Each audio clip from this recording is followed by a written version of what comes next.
Hello friends, नमस्कार। ये हमारी ग्रेविटेशन की सेकंड क्लास है। फर्स्ट क्लास के अंदर हमने एक्सीलरेशन ड्यू टू ग्रेविटी और उसको कौन कौन से फैक्टर अफेक्ट करते हैं, वेट कैसे चेंज होता है, ये डिस्कस हमने किया था। तो आज हम आगे के कुछ बचे हुए टॉपिक्स के बारे में, जैसे plan velocity, orbital velocity, satellites वगैरह के बारे में डिस्कस करेंगे। तो लेट्स स्टार्ट। तो जैसे मैंने बताया कि जी की वैल्यू हमारे पास कितनी थी, 9.8 मीटर पर सेकंड स्क्वायर। ये अर्थ के ऊपर थी, अर्थ सरफेस के ऊपर। अगर मैं जी की वैल्यू मून पे बताऊं तो जी की वैल्यू मून के ऊपर जो अर्थ के ऊपर है उसका 6वां भाग होती है। ठीक है, ऊंचाई पे जाने से जी की वैल्यू कम हो जाती है। तो इसीलिए अगर हम मून पे चले जाएं तो किसी बॉडी का वेट मून के ऊपर कम होगा, किससे? अर्थ से। ठीक है, लाइटर होगा वो। यही रीजन है कि हम चांद के ऊपर ज्यादा ऊंचाई से छलांग लगाते हैं, यानी ज्यादा ऊंचा कूद सकते हैं। यही वजह है कि हम पहाड़ों पे जाते हैं तो हमारा वेट भी क्या हो जाता है, चेंज हो जाता है, यानी कम हो जाता है। ठीक है, तो we discuss about satellite.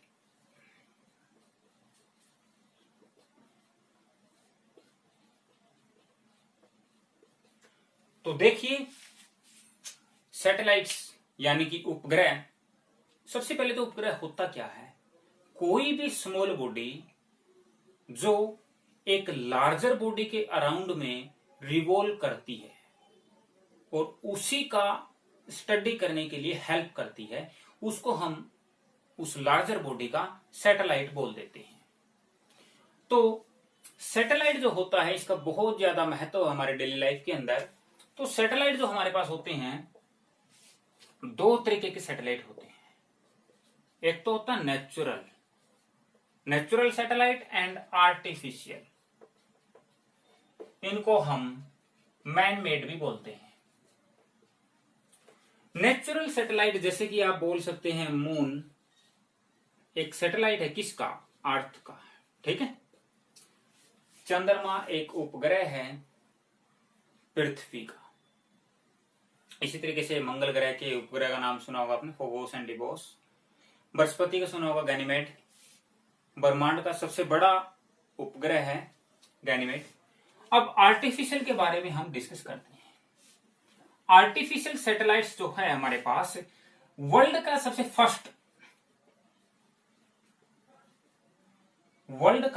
First satellite जो हमारे पास था, स्पुतनिक फर्स्ट। ये आर्टिफिशियल सैटेलाइट था। इसको लॉन्च किया गया था रशिया के द्वारा 1957 के अंदर। ठीक है, विश्व का सबसे पहला कृत्रिम उपग्रह स्पुतनिक फर्स्ट था। 1957 के अंदर रूस के द्वारा ये छोड़ा गया था। ठीक है, अब हमारा देश जो टेक्नोलॉजी के अंदर कहीं भी पीछे नहीं है। हमारा फर्स्ट आर्टिफिशियल जो सैटेलाइट था उसका नाम था आर्यभट्ट। आर्यभट्टा अप्रैल 1975 के अंदर लॉन्च किया गया था इंडिया के द्वारा। तो इंपॉर्टेंट क्वेश्चन है, इंडिया का फर्स्ट कृत्रिम उपग्रह कौन सा था भाई? आर्यभट्ट। ठीक है, उसके बाद तो बहुत सारे वो हमारे पास सैटेलाइट छोड़े जा चुके हैं। इनसेट ए, बी और पोलर सैटेलाइट भी छोड़े जा चुके हैं। तो हम अब डिस्कस करते हैं कि सैटेलाइट छोड़े कैसे जाते हैं। यहां तक ओके। अब जैसे ये पृथ्वी है, अब मैं किसी बॉडी को यहां से फेंकता हूं तो ये यहां गिरती है, और ऊंचाई से फेंकूंगा तो यहां गिरेगी, और ऊंचाई से फेंकूंगा तो यहां गिरेगी। तो मैं एक इतनी ऊंचाई से फेंकूं कि ये गिरे ना और ऐसे फोर्स लगाती रहे, ताकि इसका ग्रेविटेशनल फोर्स और सेंट्रीपिटल फोर्स बराबर हो जाए, और तब जाने के बाद ये एक चक्कर के अंदर घूमती रहेगी। ठीक है, तो यहां पे हम सबसे पहले मैं यहां पे डिस्कस करना चाहूंगा ऑर्बिटल वेलोसिटी का। ऑर्बिटल वेलोसिटी यानी कि कक्षीय वेग।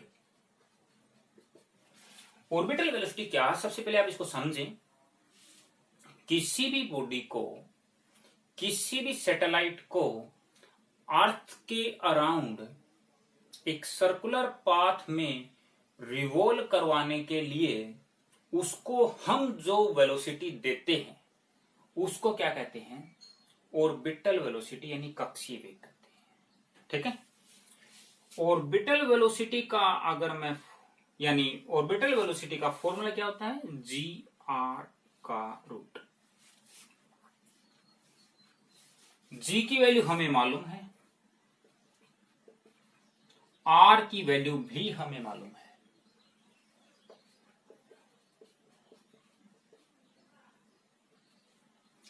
दोनों वैल्यू पुट करके मैं अगर यहां से वैल्यू निकालूं, ये क्या है, ऑर्बिटल वेलोसिटी फॉर अर्थ। अगर मैं अर्थ के चारों ओर कोई भी सैटेलाइट छोड़ना चाहता हूं तो उसकी स्पीड कितनी रखनी होगी, यहां से कैलकुलेट करेंगे हम 7.98 मीटर पर सेकेंड।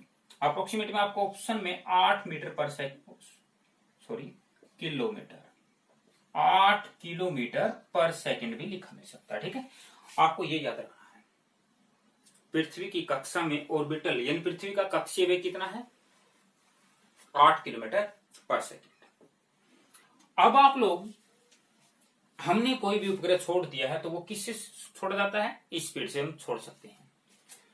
तब जैसे 6 महीने के लिए कोई उपग्रह छोड़ दिया, वो हमारा मकसद पूरा हो चुका है जो जिसके लिए मैं छोड़ा था। उसके बाद हमने क्या करना है, सैटेलाइट को उतार के जमीन पे थोड़े लेके आएंगे, उसको हमने क्या करना है, उस कक्ष से निकालना है, एस्केप आउट करना है। तब आप एक बात देखिए कि अगर कोई बॉडी यहां रिवॉल्व कर रही है, उसको मैंने इस चक्कर से बाहर निकालना है, इससे बाहर निकालना है, तो क्या करूं, उसकी स्पीड बढ़ा दूं। तो उसकी स्पीड में बढ़ा देता हूं तो ये कहां चला जाएगा, स्पेस के अंदर चला जाएगा और लौट के कभी जमीन पे नहीं आएगा। तो यहां से एक दूसरी टाइप के वेग के बारे में और डिस्कशन करते हैं। दूसरी टाइप का वेग कौन सा है, उसको हम क्या बोलते हैं, उसको हम बोलते हैं भाई एस्केप वेलोसिटी। इसको बोलते हैं प्लायन वेग। देखो सबसे पहले तो मीनिंग समझिए। एस्केप का मतलब होता है टू बिकम फ्री, प्लायन करना, मुक्त हो जाना, किसी के चंगुल से छुटकारा पाना। तो पृथ्वी इस सैटेलाइट को अपने चंगुल में रखे हुए थे गुरुत्वाकर्षण के कारण। अब ये इसे छुटकारा चाहता है तो क्या करेगा, इसे दूर तो जाना पड़ेगा। अब इसकी स्पीड को बढ़ाते हैं। तो एस्केप वेलोसिटी क्या होती है, किसी भी बॉडी को दी गई वो वेलोसिटी अगर मैं उस स्पीड से, उस वेग से उस बॉडी को ऊपर की तरफ फेंक दूं तो वो लौट के कभी जमीन पे नहीं आएगी। आप लोगों ने सुना होगा महाभारत के अंदर भीम ने हाथियों को पकड़ के आसमान में फेंका और वो लौट के नहीं आए। इसका मतलब वो किस स्पीड से फेंके होंगे, प्लायन वेग से। बड़ा इंपॉर्टेंट है। जो एस्केप वेलोसिटी है अर्थ के लिए वो कितनी है, फॉर्मूला लिखूंगा मैं 2GR का रूट। सारी वैल्यू रख के हम यहां से वैल्यू निकाल सकते हैं 11.2 किलोमीटर पर सेकेंड। ये एस्केप वेलोसिटी है अर्थ के लिए। ऑर्बिटल वेलोसिटी 8 किलोमीटर पर सेकेंड और एस्केप वेलोसिटी 11.2 किलोमीटर पर सेकेंड। याद रखना, अगर इस स्पीड से कोई बॉडी ऊपर की तरफ फेंक दी जाए तो वो लौट के जमीन पे नहीं आएगी, वो पृथ्वी के गुरुत्वाकर्षण बल से फ्री हो जाएगी। अब आप लोग यहां पे देखेंगे कि यहां पे क्वेश्चन कैसे बनते हैं। वन क्वेश्चन ये रहा, सेकंड क्वेश्चन, अब ऑर्बिटल वेलोसिटी क्या थी, जीआर का रूट था और वीई ये है। दोनों में रिलेशन क्या है, वीई इज इक्वल टू √2 गुना में वीओ। √2 से मल्टीप्लाई कर दो बस, यही तो बन जाएगा। ये रिलेशन है दोनों के बीच में। ठीक है, आपसे पूछा जा सकता है एस्केप वेलोसिटी यानी प्लायन वेग और कक्षीय वेग का रेशियो क्या रहेगा। 1:2, ठीक है, सॉरी √2:1, ठीक है, ये आप आंसर लिख सकते हैं। अब आप एक बात बताएं मेरे को, यही जो एस्केप वेलोसिटी है, अगर मैं मून के सरफेस पे चले जाऊं, किसके लिए भैया, फॉर मून के लिए, ये 2.4 लिख लेना किलोमीटर पर सेकेंड, 2.38 है। तो और ये आप एक बार देखेंगे कि एस्केप वेलोसिटी है और ऑर्बिटल वेलोसिटी हमारे पास, इसके अंदर कहीं भी एम का यूज तो नहीं हुआ ना, यानी एस्केप वेलोसिटी और ऑर्बिटल वेलोसिटी दोनों ही जो बॉडी घूम रही है उसके वजन पे डिपेंड नहीं करती, बट जिस बॉडी के चारों ओर घूम रही है उसके मास पे डिपेंड करती है, ठीक है। अब यहां से क्वेश्चन उठता है कि अर्थ के ऊपर वायुमंडल है बट मून पे क्यों नहीं है। इसका कारण क्या है? इसका कारण यह है कि वायुमंडल के अंदर जो भी हमारे पास अलग अलग टाइप की गैसें हैं, उनका जो वेग होता है, गैसों के जो कण होते हैं, वो भी इस एयर के अंदर, यानी जो हवा के पार्टिकल होते हैं, गैस के पार्टिकल जो होते हैं, उनकी स्पीड पता कितनी होती है? 7 to 9 किलोमीटर पर सेकंड की रेंज में होती है, यानी इसके बीच में होती है। हल्की गैसों की ज्यादा, भारी गैसों की कम। अब आप लोग बताइए कि पृथ्वी के गुरुत्वाकर्षण बल से फ्री होने के लिए, इन गैसों को ऊपर जाने के लिए कितनी स्पीड होनी चाहिए? 11.2 अभी लिखा था। इनकी स्पीड कितनी है? कम है। तो इसका मतलब क्या? ये गैसें पृथ्वी के गुरुत्वाकर्षण बल ज्यादा होने के कारण, पृथ्वी का पलायन वेग ज्यादा होने के कारण इसके बंधन से फ्री नहीं हो पाती और यहीं पे बंधी रहती है। इसीलिए क्या बोला जाता है कि अर्थ के ऊपर एटमॉस्फेयर है। तो क्वेश्चन बनता है, यानी अर्थ हैज एटमॉस्फेयर, यानी पृथ्वी पे वायुमंडल है, क्योंकि ऑप्शन देख के टिक करना है। आंसर आएगा बेस्ट क्या? क्योंकि पृथ्वी का पलायन वेग गैसों के वेग से ज्यादा है, ठीक है। ये ऑप्शन में नहीं है तो आप लिख सकते हैं क्योंकि पृथ्वी का गुरुत्वाकर्षण बल ज्यादा है, ये भी आप टिक कर सकते हो, ठीक है। अब चंद्रमा पे क्यों नहीं है एटमॉस्फेयर? देखो, चांद के लिए इसकी वेलोसिटी कितनी चाहिए? 2.4 किलोमीटर पर सेकेंड। गैसों का वेग कितना होता है? 7 से 9। क्या चंद्रमा की इतनी औकात है कि वो गैसों को बाइंड करके रख सकता है? नहीं ना। तो इसीलिए मून पे कोई एटमॉस्फेयर नहीं है, ठीक है। ये क्वेश्चन बड़ा इंपॉर्टेंट है,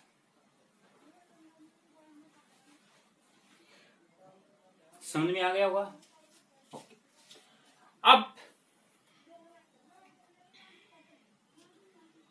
जो ऑर्बिटल वेलोसिटी और एस्केप वेलोसिटी होती है, एस्केप वेलोसिटी ऑर्बिटल वेलोसिटी का 41% ज्यादा होती है। एस्केप वेलोसिटी ऑर्बिटल वेलोसिटी से 41% ज्यादा होती है, ठीक है।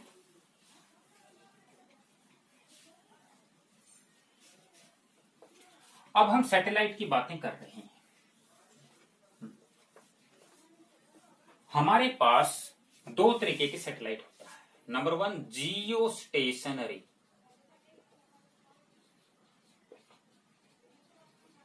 सैटेलाइट, इसको हम भूशिखरीय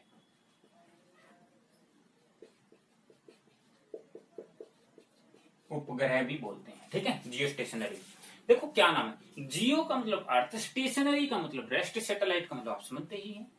ऐसे सैटेलाइट जो जमीन पे हम खड़े होकर देखें तो हमें चलते हुए नजर न आए। चलते हुए नजर कब नहीं आएंगे? जैसे हम बस में बैठे हैं, दो यात्री एक ही सीट पे बैठे हैं, तो क्या वो एक दूसरे के रिस्पेक्ट में मोशन में आएंगे? नजर नहीं आएंगे ना। क्यों? क्योंकि दोनों सेम स्पीड से चल रही है, क्योंकि बस के अंदर ही बैठे हैं। तो दोनों की स्पीड, इसका मतलब क्या है? अर्थ की स्पीड और सैटेलाइट की स्पीड क्या है? समान है, तभी तो उसको क्या बोलेंगे? जियो स्टेशनरी बोलेंगे ना, ठीक है। यानी जियो स्टेशन कौन से बोलेंगे? यानी जो मोशन में नजर हमें ना आए भूमि से देखने पर। ठीक है, इसके लिए कुछ कंडीशन होती है। जियो स्टेशनरी सैटेलाइट कब बोला जाएगा? सबसे पहला तो क्या है कि जियो स्टेशनरी सैटेलाइट का एक चक्कर उतने ही टाइम में पूरा होना चाहिए जितने टाइम में पृथ्वी अपने अक्ष पे एक चक्कर पूरा करती है। और ये बात आप लोगों को अच्छे से मालूम है कि पृथ्वी अपने अक्ष पे एक साइकिल कंप्लीट करने में 24 घंटे का टाइम लेती है। तो इसीलिए जियो स्टेशनरी सैटेलाइट का टाइम पीरियड, आवर्तकाल 24 आवर्स का होना चाहिए। ठीक है, 24 घंटे का टाइम लगना चाहिए। पहली कंडीशन कंप्लीट। दूसरी कंडीशन क्या है? दूसरी कंडीशन ये है कि जिस डायरेक्शन में अर्थ रिवॉल्व कर रही है उसी डायरेक्शन के अंदर सैटेलाइट चलना चाहिए।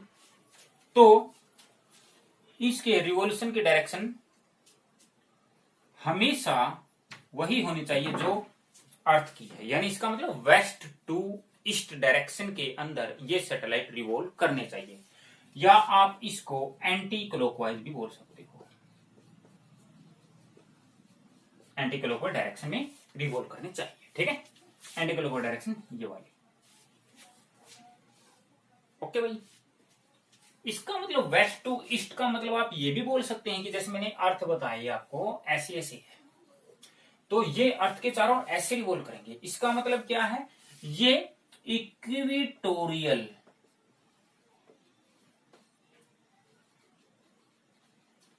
भूमध्य रेखीय कक्ष में घूमने चाहिए। ठीक है, भूमध्य रेखीय कक्ष में घूमेंगे ये, ना कि ऐसे घूमेंगे।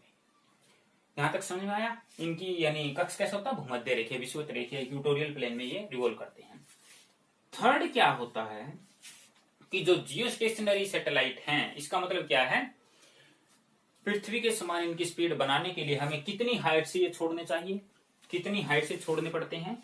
देखो, एग्जैक्ट हाइट तो है 35,930 किलोमीटर, पर आपके पेपर में लिखा मिलता है 36,000 किलोमीटर की ऊंचाई से छोड़े जाते हैं।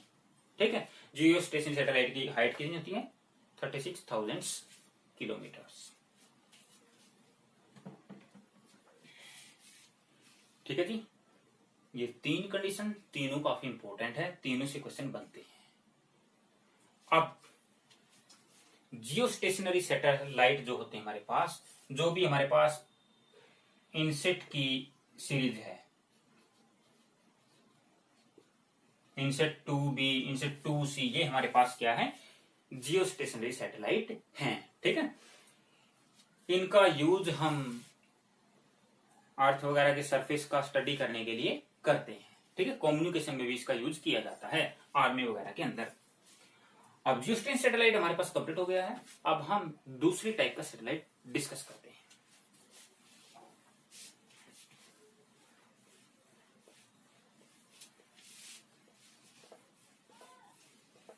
सेकंड टाइप का जो सैटेलाइट है उसको बोलते हैं पोलर सैटेलाइट।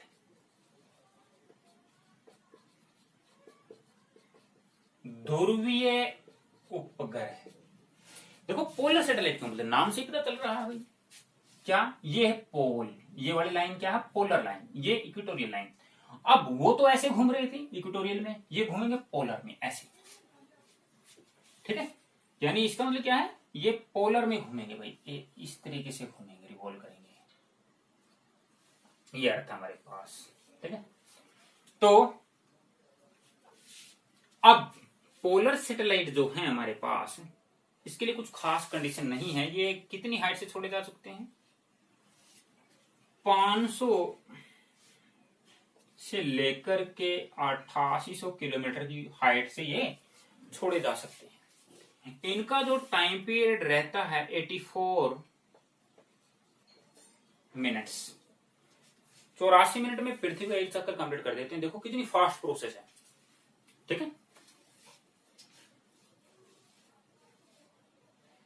और जियो स्टेशनरी सैटेलाइट है ना जो अपने पास, एक सैटेलाइट मैंने यहाँ पे लगा दिया तो ये पूरा चक्कर यानी पूरा फोटो नहीं ले सकता इसका एक बार में। ये इसका 120 डिग्री तक का एक फोटो ले सकता है। पूरा फोटो लेने के लिए हम 360 डिग्री एंगल कवर करना पड़ेगा, तो इसलिए 3 जियो स्टेशनरी सैटेलाइट की जरूरत पड़ती है। ठीक है, कंप्लीट फोटो लेने के लिए 3 सैटेलाइट चाहिए हमें जियो स्टेशनरी। पोलर सैटेलाइट काफी इंपोर्टेबल होते हैं आर्मी वगैरह के अंदर युद्ध के टाइम में फोटो वगैरह लेने के लिए, शत्रु पे निगरानी रखने के लिए, हमारे पास मौसम वगैरह के बारे में पता करने के लिए हम क्या करते हैं, या फिर टीवी कम्युनिकेशन के अंदर हम इसका यूज करते हैं सैटेलाइट्स का। ठीक है, तो ये हमारे पास 2 तरीके के सैटेलाइट थे, जियो स्टेशनरी एंड पोलर। अब मैं यहां से एक क्वेश्चन और आपको डिस्कस करवा देता हूं।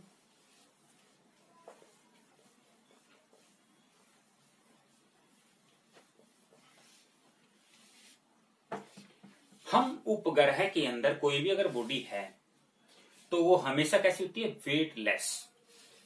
वेटलेस का मतलब उसका कोई बार नहीं होता, उसका वेट 0 होता है भाई। वेट 0 क्योंकि ग्रेविटी 0। तो देखिए, अगर हम उपग्रह के अंदर हैं और कोई पानी का गिलास वहां पे भरा हुआ है, उस गिलास में से पानी बाहर नहीं आएगा, हम पानी नहीं पी सकते, हम शक नहीं कर सकते, तो ये तो बड़ी प्रॉब्लम है ना। तो इसीलिए उपग्रहों के अंदर जो टायर होता है ना, उसके होलो रिम फिट किए जाते हैं, उनकी वजह से सेंट्रीपिटल फोर्स बढ़ाया जाता है, ताकि वहां पे क्या हो जाए, ह्यूमन बींग्स कुछ पानी वगैरह ले सके। या फिर हम कैपिलरी ट्यूब का यूज करते हैं उपग्रह के अंदर पानी वगैरह या भोजन वगैरह लेने के लिए। ठीक है, क्योंकि ग्रेविटी वहां पे क्या हो जाती है मेरे, 0 हो जाती है। ठीक है, अब यानी ये बारहीनता हमारे पास यहाँ पे टेक प्लेस होती है, यानी जी की वैल्यू क्या हो जाती है, 0। इसका मतलब वेट 0। तो वेट की मैंने 3 कंडीशन बताई 0 होने की। एक तो पृथ्वी के केंद्र पे वेट 0, दूसरा अगर पृथ्वी की स्पीड अपनी ओरिजिनल स्पीड की 17 गुना हो जाए तब भी भूमध्य रेखा पे वेट क्या हो जाता है, 0। और तीसरा क्या है, किसी सैटेलाइट के अंदर मैं या किसी फ्री फॉलिंग बॉडी को यहां से छोड़ देता हूं, ये छोड़ दी मैंने, तो ये वेट 0 की उसमें गिरेगी। ठीक है, फ्री फॉल बोलेंगे इसको, कोई हवा का यहाँ पे कोई दाब वगैरह नहीं होना चाहिए। अब यहां से एक क्वेश्चन उठता है, जो पेंडुलम वाली घड़ी है,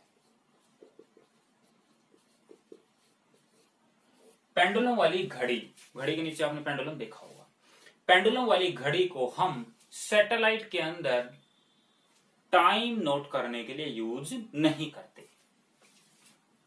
क्यों नहीं करते?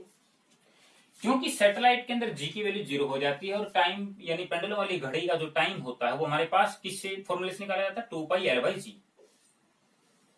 एल ये है लंबाई। ठीक है, तो जी की वैल्यू 0, तो टाइम पीरियड क्या हो जाएगा यहां से, इनफिनाइट।